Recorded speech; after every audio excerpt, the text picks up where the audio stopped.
As I begin this God of War review, you'll notice that I'll be going back and forth through each game. Now it's a little hard, and in every section I'm going to try to break it down as simple as possible. Let's start off with the story and you'll see what I mean. We're going to begin with Chains of Olympus, the first game in the God of War Origins collection. Well, what's the story of this one? This is before Kratos becomes a badass motherfucker that we know in God of War 1 through 3. He's actually really boring in this title and still quite a dick. By the end of the game, nothing is really important throughout the whole story to the main canon. He basically kills nobody, and they warn him the gods will betray him. Really? Oh, really? Gods are going to betray Kratos? Oh, really? Either way, it sounds like I'm dismissing the story, and in fact I am, because it sucks, and it feels like a light version of any of the God of Wars. And that's kind of sad, because God of War isn't Shakespeare writing in the first place, so this just looks freaking pitiful next to it. What treachery is this? Ghost of Sparta is like the flip side of this collection. It's interesting. Kratos is still a dick, but he has reasons to be one most of the time, and it actually feels close to God of War 1's story of matureness, but God of War 2's badassness. First, we see visions of Kratos, his mom, and his brother, and we get a little past time, and we learn about Kratos and his loving family. Soon after meeting Mama Dearest, you are asked by her to go save your brother. So that's what we're gonna do. Kratos to the rescue. Instead of just killing countless gods, we actually have a story in this one. Kratos, your brother does not have much time. Well, Ghost isn't the most revolutionary story out there. It does a well enough job of putting you into Kratos' backstory. And that's important for a series, in my opinion. Sometimes you don't need one. Kratos kind of needed one. You kind of want to know why he's so angry. And honestly, that's all you really need anyway to get into the action. Chains doesn't really help keep my attention at all and actually bored me to death. Literally. Be warned, they will all try to stab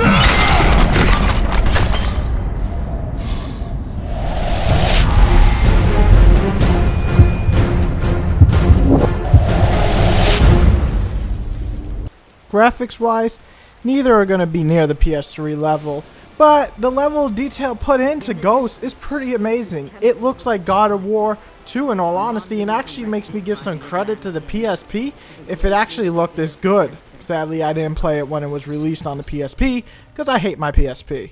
Chains looks slightly better, but not much. Still looks like a pre-God of War 1 game. And the design of the levels in Chains are pretty awful. Again, borderline boring and feels like throwaway levels from God of War 1. Ghost, on the other hand, gives you pretty enjoyable levels from lava to dungeons to this dark and gloomy night areas to water levels. Just really good job in Ghost of Sparta. In terms of effects, both do a good enough job. Chains looks good for its time and all the animations are pretty good. Ghost, on the other hand, is definitely on par with God of War 2, and the camera angles are definitely added from God of War 3, making it feel like you have more scope than you actually do. But that looks badass. Everything looks better in Ghost of Sparta, but that's kind of the point of having a sequel. Like I said, neither are on the level of a PS3 game or anything, but I think both do a good enough job, and Ghost actually looks really good for a PSP port.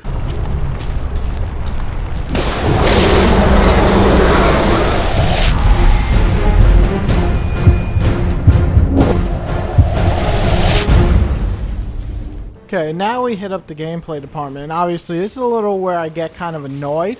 Chains is absolutely a drag to play. It's not due to the age, because I played it when it came out, and even when it came out, I couldn't help but feel that this is like throw out gameplay from God of War 1. It adds nothing new, leaves stuff out from the PS2 titles, it's boring, and bad enemies, tedious, and unimpressive bosses all around. Nothing was really exciting in this title, and the puzzles sucked on top of that. Some didn't even make sense, so I really didn't even want to finish this the second time around. Sure, it works, sure you can kill baddies with your awesome whips, but I couldn't help but feel that this is just a beta for the God of War series, or God of War Light.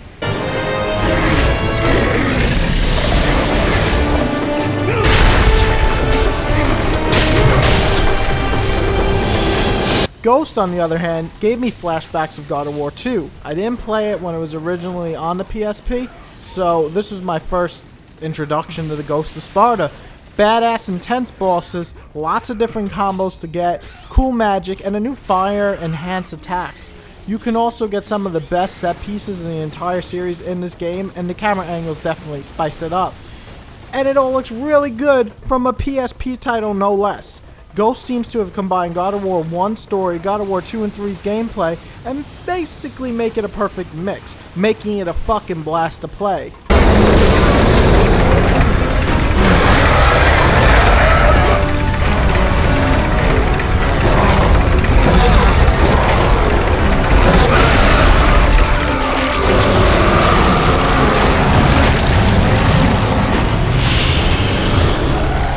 It's hard to review each game separately, but to be honest, the only one worth playing, in my honest opinion, is Ghost of Sparta.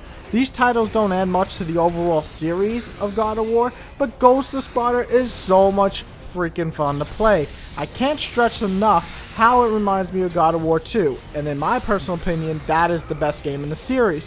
Whereas Chains just feels like a throwaway beta title. Night and day difference between these two.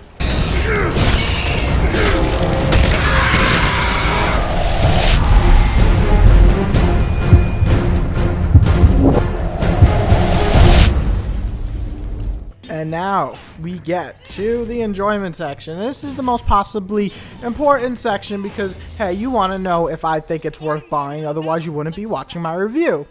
I find Origins a funny package. As you can see, I pretty much regard Chains as a pretty piss poor God of War title, feeling more like a clone and less like a badass game that we know as God of War.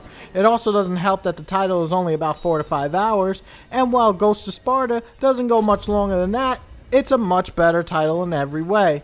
Intense battles and decent story, it definitely proves God of War is one of the best action series in gaming. Now your question is it worth buying? At its current price, no. It's a good collection because you get 2 games in one, but with one pretty poor title and one great title, it even out only to a good package. I'd recommend picking it up when it's $20 for Ghost alone. I award God of War Origins collection a 7 out of 10.